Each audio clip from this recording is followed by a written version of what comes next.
Alright, so C14 is solving optimization problems using calculus. Right? So C14, solve optimization problems. Haley Checker and Jordan McNair, please report to the office. Haley Checker Okay. and Jordan McNair, please report to so- the secondary office. The first example that I kind of hoped you were reading through a little bit in the text is on page 218. I want to go through that with you. It says finding maximum volume. So a manufacturer wants to design an open box having a square base and a surface area of 108 square inches. Okay, so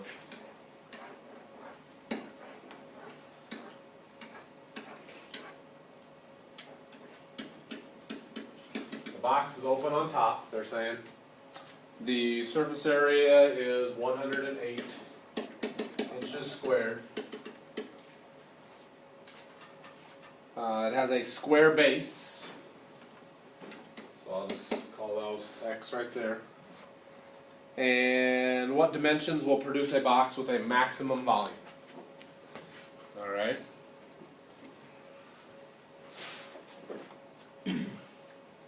So would it be x squared times h equals v, x squared plus 4xh equals... I'm not, sorry, I haven't even listened.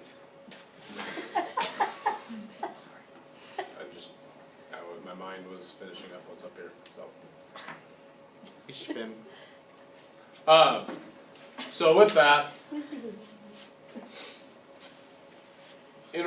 because we want to maximize the volume, we should write a formula for volume, right? And is that what you were saying? Mm-hmm. Okay, what was your formula for volume? x squared times h equals v.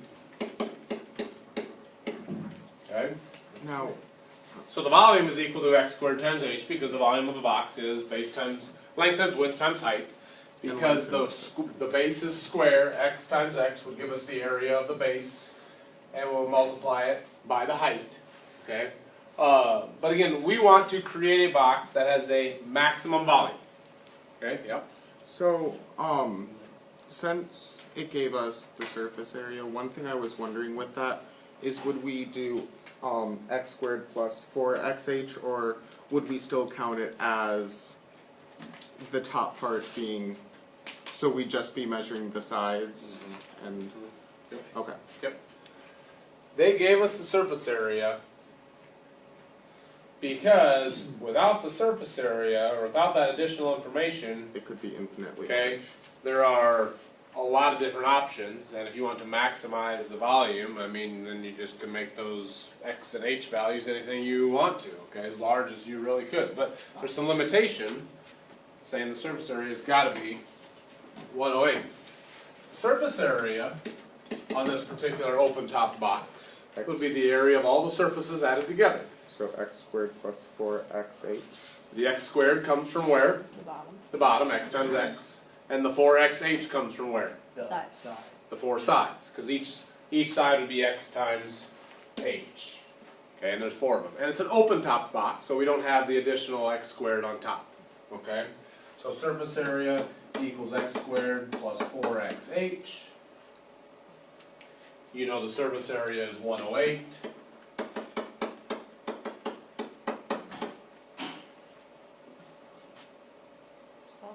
You could solve for h, and once you solve for h, what could you do? Plug it in. Plug it into volume. Substitute that into your volume. So you write your volume equation. We've done this before. Yep. Mm-hmm. I'm familiar.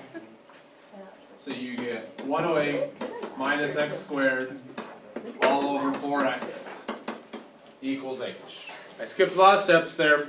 I subtracted x squared from both sides, And then all and then I over divided 4x. both sides by 4x. So take your time to show your steps if you need to. There's nothing wrong with that. Just, I was running out of room, so I did it all in one. Okay? So because h is equal to this, I can substitute this in place of the h up here, and then I'll have a volume formula strictly in terms of x. And then So x squared, and I'm going to take that times 108 minus x squared all over 4x we just finding the maximum? Yeah. Okay. Yep. That's simple enough.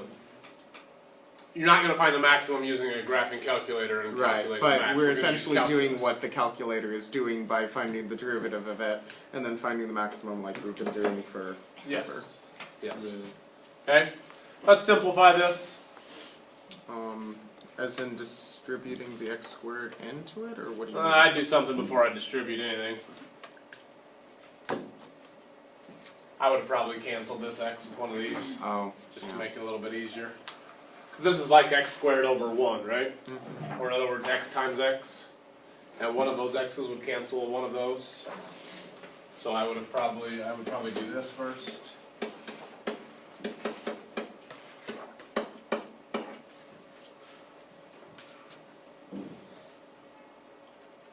Then you could go ahead and distribute 108x minus x cubed all over 4. Because again, this x is like x over 1. You just need to multiply the top by the x and the bottom by the 1.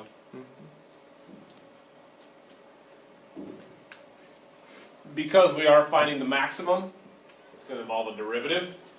Would you like to leave it as a fraction right now? Or would you rather write it as 2 separate terms? I'd rather fraction, because then it's just the Okay, that's fine. quotient rule. Okay, you can use the quotient rule, that would be fine. I would probably have written it as 2 separate fractions personally, because I don't want to deal with low d high minus high d low over the square of what's below, even though I know the d low part will be 0, so it'll cancel nicely. You guys do what you want to, okay? Again, if you want to go low d high minus high d low over 16 over the square of what's below, that's okay. Alright? I just think simplifying purposes, I would rather this over 4, what would that be, 54, that'd be 27. Yes. 27x. Something's going wrong. 27x minus 1/4 x cubed minus x cubed over 4. So 1/4 x Oh, cubed. so you So you just divided. Yeah, when you have a quantity divided by 4, both Yeah. parts of that quantity need to be divided by 4. Okay, so 108x divided by 4 is 27x, and negative x cubed divided by 4 would be negative 1/4 x cubed.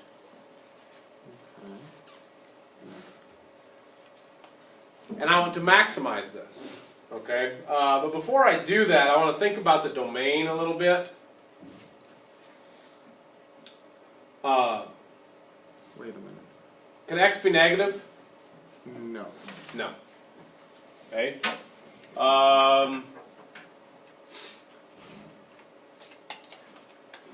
It also has a maximum if you think of it, because like wouldn't the maximum be essentially if h equaled next to nothing? Mm-hmm. Yeah, so I mean, this really can't be even the square root of 108. It has to be smaller than the square root of 108. Mm-hmm. Because, well, x, yeah, because the surface area is already 108. So if x was the square root of 108, x squared, the bottom area, would already be 108, but then this would have to be 0, Right. meaning you won't even have a box, you'd have a flat bottom, plain, Yeah. okay, a flat piece of cardboard or whatever. So I know that x is not going to be bigger than the square root of 108. It's also not going to be smaller than 0. Okay, so any critical points we find that are outside that domain, those don't make sense in this problem, is what I'm getting at, is why I'm thinking about that right now. If we get a critical point, that's where x is 15, that's not going to be relevant here, because x can't be 15. It's impossible. Okay? If x was 15, 15 times 15 is already 225. There's no way the surface area of the box is 108 if the bottom already has an area of 225. Do you guys understand what I'm saying there? What is Okay. the root of 108? Do we know that? 10.2-ish. I don't know, it's a guess. Okay. Yeah, somewhere between 10 and 11. Yeah. Okay.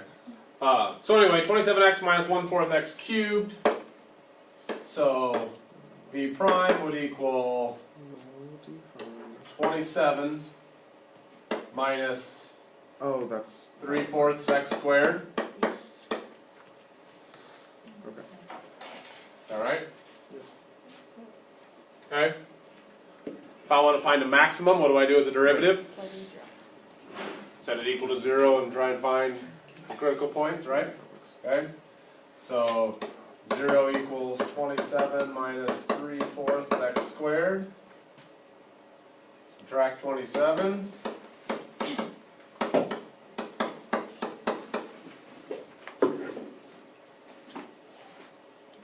Divide by negative 3/4 or times negative 4/3. Negatives cancel, that goes in there 9, I get 36. And then the square root of that, which is 6. Square root both sides, I get positive or negative 6. So you said you took it times 4/3. I multiplied, or I divided. Multiplied both sides by negative 4/3 or divided both sides by negative 3/4, however you would have done it. So it's 36. But, so it does have two critical points, at 6 and at negative 6, but Negative makes no sense. negative 6 was not going to be in the domain of what I'm looking for here, so I'm not even going to worry about that. Okay. So this is just taking the problem we've done, instead of Yes. plugging it into the calculator, we're just doing the derivative of it, Yeah, I got Mhm. essentially. yep, we're just using calculus to help us find our answer. Sure. Instead of a rounded answer that the calculator's going to give us, we're getting more exact. Sure. Okay?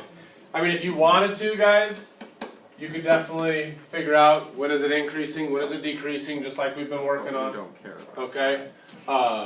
What you would have found out is it was decreasing, then it was increasing, then it was decreasing again. Okay? So that tells me then where's my maximum going to occur? 6. At x equals But 6. also it could not be negative 6 anyways. So why do we need to do that? Yeah, we don't. I'm just relating this to what we've already done. Okay. We do not need to do what I just did. Okay, we do not have to do that. The only critical point we are going to be concerned with is when x is 6. Would the only reason to do that is if we're not sure if that's a maximum or a minimum? That could make sense, yes. Mm-hmm. Okay. Yep, But we're finding the max. yeah. But So since more than it's- likely, since there's only one critical point, chances are and I've that told is you to find the max. maximum, and there's only one critical point, that's going to be where the maximum is. I'm not going to ask you something probably that does not exist. I And you mean, could go crazy, though. couldn't it theoretically end up having us see from the range that it could theoretically be, see what's higher from the leftmost side or higher from the rightmost side? Yeah, we're not going to get But into that. chances are you wouldn't do that. Nope, nope. Chances are. So, anyway, just to go quickly here so the video a little faster. So x equals 6 is our critical point. Let's plug Okay. that into the formula we have. And if I want to know when our volume reaches a maximum, I know it reaches a maximum when the x value is 6. So if I want to know what the volume was, Find H. Don't we still need to find H? Because didn't it just say find the maximum volume, or did it say find the dimensions? What dimensions will produce a box with maximum volume? Wait, don't you well, plug in couldn't your we surface find area the so then you volume by find your finding H H and then It does say plug what that in? dimensions will produce a box of maximum area. So therefore, you know x is 6. You don't know what h is. Plug that So in. I'd use this right here. I'd substitute the 6 in right here to find h. I got 3. Okay? I trust you. Right. Okay? So I got 108 So volume. plug in to find h. So in this case, H equals h ends up equaling 3. So the directions did just say find a box. Find the dimensions of the box that produces the maximum volume. So the dimensions would be 6. These are inches, right? 6 by 6 by 3. Now, quick question. Yeah.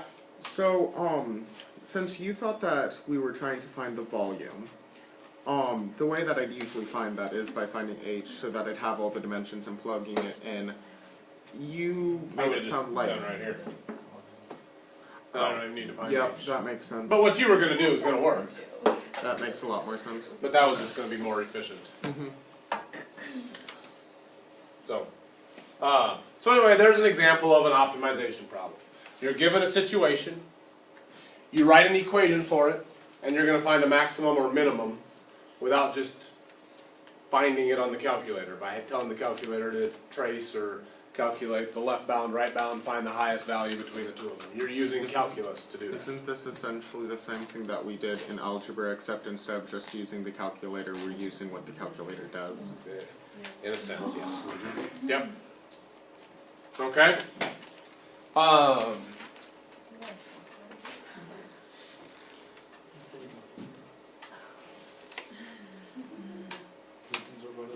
Is that rain or snow? It's